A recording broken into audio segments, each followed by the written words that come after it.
Hola, ¿qué tal? Soy Dani Mantilla y estamos aquí en este set en la Plaza de Oquendo, patrocinado por Repsol y con Quinótico, hablando de cine que os invitamos a vivir en primera persona, con los podcasts, las entrevistas, y aquí estamos todo el día, así que podéis venir cuando queráis.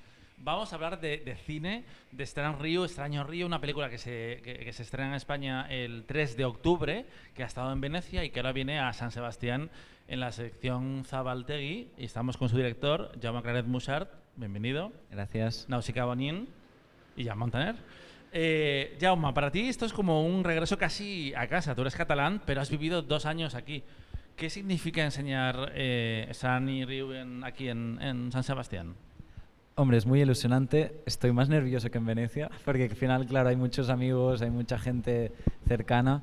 Yo estuve en la primera promoción de la Elias Kerejeta Escola y después también el proyecto estuvo en Ikusmira Berriak. Entonces es una ciudad que he estado muchos años y al final, pues sí, pues hace mucha ilusión. Y aparte también me he dado cuenta que es una ciudad de aguas, como Venecia, y al final es una película de aguas, ¿no? Entonces de alguna forma es bonito la relación.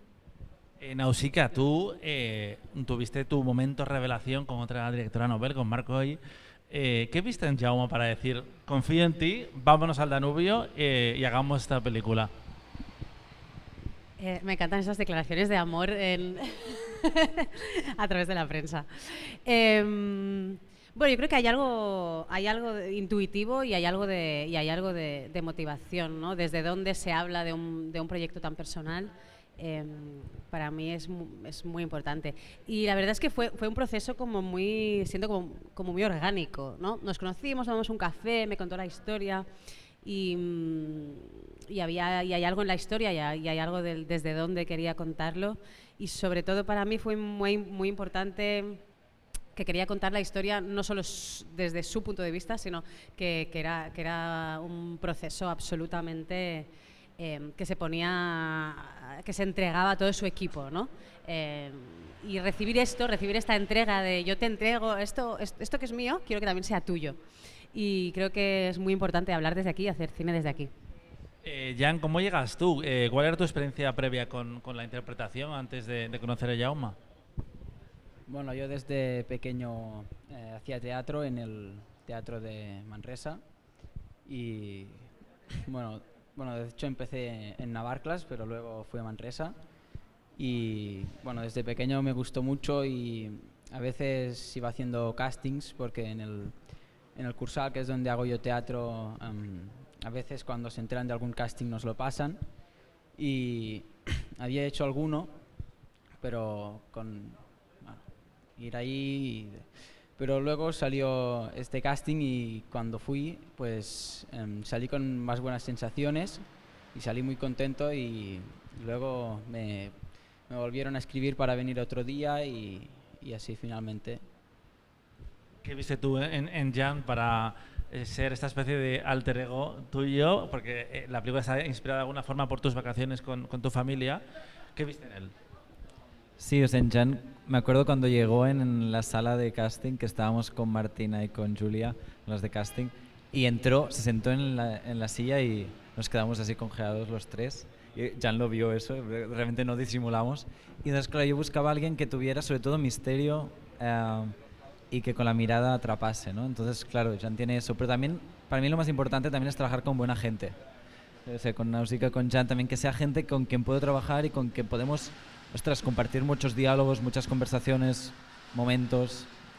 Entonces eso era muy clave. Pero también, o sea, cuando apareció Jan en la película, el personaje se transformó también al final. Recuerdo cuando hablé contigo en el laboratorio del DA en primavera, hablabas del growing of age y que es esa historia de madurez, pero me gusta mucho también cómo se aplica a toda la familia en realidad. Es una experiencia colectiva de aprendizaje que tienen los padres, que tiene el hermano también y que tiene por supuesto ese personaje central. ¿Por qué querías colocar en el centro a la familia? Sí, o sea, no quería hacer solo una película que fuera de un solo punto de vista de un adolescente, porque hay algo que ya lo he visto mucho también, entonces tenía ganas de poder explorar otros personajes también y de querer a los personajes, ¿no? Entonces había algo de que la película pudiera el punto de vista como fluir también, ¿no? Entonces decíamos también lo del flowing of age, ¿no? También incluso como el hecho de que la película vaya fluyendo entre diferentes personajes.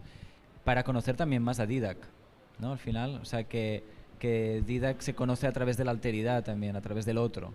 O sea, había un poco también esa relación. ¿Cómo fue recrear esa familia? Porque no es una película que se ruede en estudio, que se ruede en casa. ¿Cómo se crea esa proyección que después se ve y se siente en pantalla? Porque parecéis una unidad familiar, desde luego. Yo creo que a base de darnos un espacio antes de empezar a rodar, un gran espacio, que fueron un par de meses, de poder estar, conocernos, hablar, recrear secuencias que luego íbamos a hacer. Pasamos un fin de semana juntos, también. Sí, yo creo que básicamente dándonos ese espacio de conocimiento, y también hicimos algunos ejercicios de grupo, bueno, de generar dinámicas y energías comunes, ¿no? Y encontrar qué nos unía como familia, hacer nuestra pequeña historia vital familiar, que creo que también, o al menos a mí me permitió durante la película también jugar a, mira, pues en ese momento podíamos jugar a que eso que sucedió hace 20 años. Y bueno, sí, a modo de juego, que al final nuestro trabajo se trata de eso, ¿no? De jugar a ser. Sí que utilizamos muchos ejercicios justamente de Cinema en Curs. Y entonces, como yo soy cineasta de Cinema en Curs, aprovechaba también muchos ejercicios de ellos, o de Meritxell Culey, o de Carla Simón, ¿no? Como también aprender un poco de ellas, también decir cómo abordar todos esos meses. Hay un elemento queer en la historia y quería preguntarte, porque justo este año coinciden muy lejos, coincide Maspalomas, coincide Stan Ryu, y todas tocan de alguna forma ese momento de salida del armario, pero creo que esta película también va a ayudar a crear unos nuevos referentes y una nueva forma de retratar ese despertar y esa respuesta de la familia, que es muy interesante también con el personaje del padre, esa escena, por ejemplo. ¿Qué querías explorar con esto? Sí, sobre todo quería hacer una película que no fuera sobre la descubierta de la sexualidad, de la homosexualidad, ¿no? Sino de la descubierta de la sexualidad, cualquier tipo de sexualidad, ¿no? Entonces, como dice Jean Didac en un momento en la película, dice me gusta Gerard, no me gustan los chicos, ¿no? Entonces me parecía como una frase muy política, en verdad, de declaración, que nació de los ensayos justamente, y al final entonces, aportar un personaje que ahora de repente le puede gustar un chico, pero bueno, después va fluyendo, ¿no? Un poco por la vida, y que el drama no está en esa salida del armario, sino que está en sus miedos, en su crecer, ¿no? Un poco.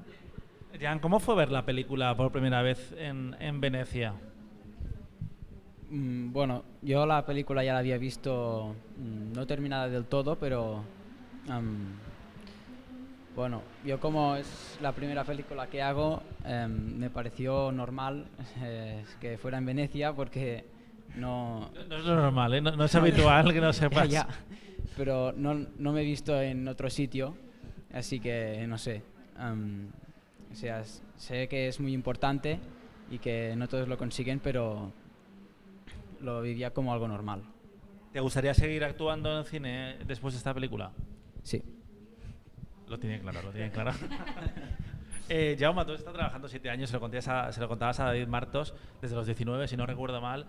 ¿Qué se siente al soltar la criatura? ¿Estás ya trabajando en la siguiente? Sí, justamente porque 7 años son muchos, ¿no? Entonces el pánico del vacío un poco. Aparte, es verdad que todo el rato tengo ganas de escribir, entonces ya estoy escribiendo 3 proyectos, entonces voy a ver cuál después voy a coger, pero estoy en plan soltando ideas y compartiendo ya con la gente. Sobre todo hago mucho eso también, compartir, porque al final hablar me genera como, bueno, voy entendiendo lo que estoy pensando, ¿no? Es muy interesante que esta película está producida por Xavi Font, sí, que es productor de Sirat, y el espectro Sirat Stan Ryu me parece increíble, la verdad. ¿Cómo ha sido la relación con él? ¿Cómo os habéis alimentado mutuamente en esta película tan especial? Mira, para mí era importante encontrar un productor que me queriese, que queriese la película, que fuera buena persona. Entonces estuve buscando mucho y encontré a Xavi, y la verdad es que ha sido precioso el trabajo con él, o sea, el acompañamiento, y sobre todo hay 2 cosas. Uno, nunca me ha dicho qué película tenía que hacer, siempre he estado como haciendo el feedback, pero nunca diciendo qué película. Y después, por otro lado, también que me dejó totalmente libertad en escoger el equipo, en poder formar una familia, y eso, por lo que sé, es raro. Entonces, de repente, ostras, es potenciar productores como Xavi, ¿no? Que son muy, muy importantes para nosotros. Nausicaa, a veces pasa con los directores noveles que de alguna forma sienten que igual es la única película que hacen o que llevan 7 años, como es el caso de Jaume, y tienen mucha pasión. ¿Cómo se adapta uno a eso? ¿Te pones en sus manos?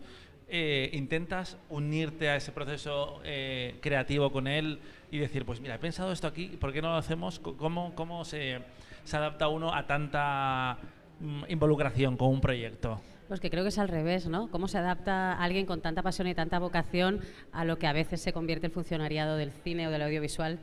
O sea, que a mí lo que me parece es al contrario, ¿no? Es que regalo poder contagiarme de esta energía. Creo que es una energía básica en el arte en general, pero en el cine en particular. Entonces, para mí justamente es al revés, es un regalo poder trabajar desde ahí, trabajar desde la pasión, desde la vocación, desde el poder equivocarse, desde no tener la presión de no, es que tengo que, porque ya he sido, ¿no? Me parece mucho más complicado hacer la segunda que la primera, que hay tanta pureza. Es una pérdida de virginidad que solo pasa una vez. Entonces, para mí es un regalo poder estar ahí, porque eso solo pasa una vez. Luego ya, bueno, hay una segunda, una tercera, pero ya nunca más volverá a ser lo mismo. Hay una cosa muy bonita de la película, que es esa dimensión sensorial que tiene, pero claro, es intangible. Es una cosa que lo ves cuando la película está hecha, o cuando, como mucho lo puedes ver en unos dailies, o cuando está acompañada por la música, por los elementos de postproducción. ¿Cómo es trabajar con eso en el set? Poner eso que no se ve, pero se tiene que sentir de alguna forma. Wow, esto es muy interesante la pregunta, y sobre todo no solo yo lo siento, yo sí que tengo algo que estoy sintiendo todo el rato, el olor, los sonidos, la música, porque escribo desde la música, pero lo difícil es comunicar eso, ¿no? O sea, justamente porque al final yo sí que tengo la cabeza, la peli en la cabeza, pero también hay un punto, creo que de confiar, ¿no? De los otros también, de confiar en que yo sé por dónde voy, y también yo confiar en ellos, en lo que pueden regalar, ¿no? También, y que pueden aportar. Entonces, ser muy rápido y muy atento a poder transformar que la película sea siempre orgánica. Eso sí que me parece importantísimo. Sí, y un poco entrelazado con lo que decía antes, creo que uno de los grandes valores, ¿no? es no solo hacer tuya la película, sino hacer la película de tu equipo. Entonces, cuando cada persona del equipo se siente esta película suya, hay que confiar, porque cada uno está poniendo lo mejor de uno mismo. Exige el arte, esto igual es demasiado profundo para las 10 de la mañana, pero un salto de fe, de creamos en lo que estamos haciendo, en esa idea de la película. Eso es lo más bonito, o sea, me parece que o sea, hacer cine, hay algo de resistencia en el acto de hacerlo, por el hecho de estar de repente 40 locos pensando en una película que va a salir, y todos creer en eso que no existe aún. Entonces es un salto de fe, es creer en algo, y hay algo ahí muy... Y que justamente esa creencia genera espacios de vida. Es que de alguna forma no es tan importante y al mismo tiempo es importantísimo. Es como... El proceso es muy importante, pero el proceso no llega si no hay ese lugar a donde llegar, ¿no? Y ser exigentes también con ese lugar a donde llegar. No, ahora estaba pensando ser exigentes y a la vez permeables, ¿no? Porque a veces ¿no? cuando vas a la idea te pierdes por el camino cosas que en esta película nos pasó un montón, como de repente momentos de no cortes y de repente pasaban cosas maravillosas, o no, de repente pasa un pájaro y Pablo hace puff y es un plano de la hostia que... O Nausicaa nos regala un momento de piano increíble que no sabíamos que tocaba el piano, ¿no? ¿Y cómo surgió, por ejemplo, esa escena? Bueno, porque yo, por ejemplo, les comentaba muchas veces, ¿no? que rodábamos y la única persona que podía cortar era yo. Entonces, a veces hacíamos como un recorrido de la escena, pero a veces terminaba ese recorrido, pero yo no cortaba. Entonces tenían que rellenar el espacio, ¿no? Y ahí Nausicaa tuvo la magnífica idea, no sé, ¿cómo te sí. No me acuerdo muy bien. Pero claro, nos quedamos todos así. Me acuerdo Mónica Cambra, que es que es directora de Un Sol Radiant y que era el script, que me cogió así en plan... ¡Qué emoción! Está pasando, ¿no? Os dejo, que tenéis más entrevistas, pero antes de libraros, quería preguntaros Jan se libra porque no llega a los 18 años. ¿Qué película os recomendaríais a vuestro yo que ha alcanzado la mayoría de edad y que todavía, bueno, tú tenías pinta de que ya veías muchas películas, entonces me ha pasado ayer con Clever Mendoza Fillo, dices, y es que ya lo estaba viendo todo, es como no sé qué recomendarme. Sí, había visto muchos cines, ¿verdad? Pero hay una película que la vi más tarde y que pienso que hubiera sido muy bonito verla a los 18, que es Viaggio in Italia de Rossellini. ¿Por qué? Por, por el trato que tiene y la humanidad que tiene la película con sus personajes, ¿no? Entonces hay algo ahí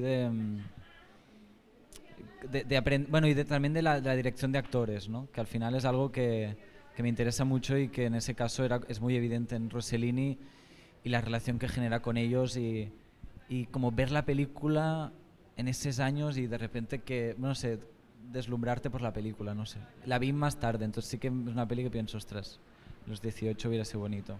¿Y tú, Nausicaa? Yo es la típica pregunta que no sé responder nunca. Cuando tengo que decir una cosa, me quedo en blanco. Nuclear. O sea, no lo sé. Strain Ryu. Por ejemplo, bueno, mira. No, muchas, no sé. Mira, justo ayer vi... ¿cómo se llama la que ganó en Cannes? Un simple accidente. Y me pareció una peli fascinante para cualquier persona que quiera hacer cine. Como desde donde se cuenta un conflicto, ¿no? Con ese sentido del humor y a la vez con esa profundidad. Y no sé, las pelis de Lucrecia Martel. A ver si puedes ver la nueva que se presenta en San Sebastián. Bueno, estuvo en Venecia también. Estuvo en Venecia. Que yo Casi la vi. al final no la vi, pero Está muy bien, está muy bien. pendiente. Pero vamos, no hay respuesta fallida a esta pregunta. Ayer François Ozon me dijo una película de François Ozon que era verano del 85, aunque después lo explicó muy bien. Porque, Súper bonita esa claro, porque cuando él tenía 18 años pues no había en absoluto películas así. Felicidades, disfrutad de esta premiere en San Sebastián y recordad que la podéis ver aquí o la podéis ver a partir del 3 de octubre en los cines y merece la pena. Seguimos aquí con más entrevistas en Quinótico. Hasta pronto.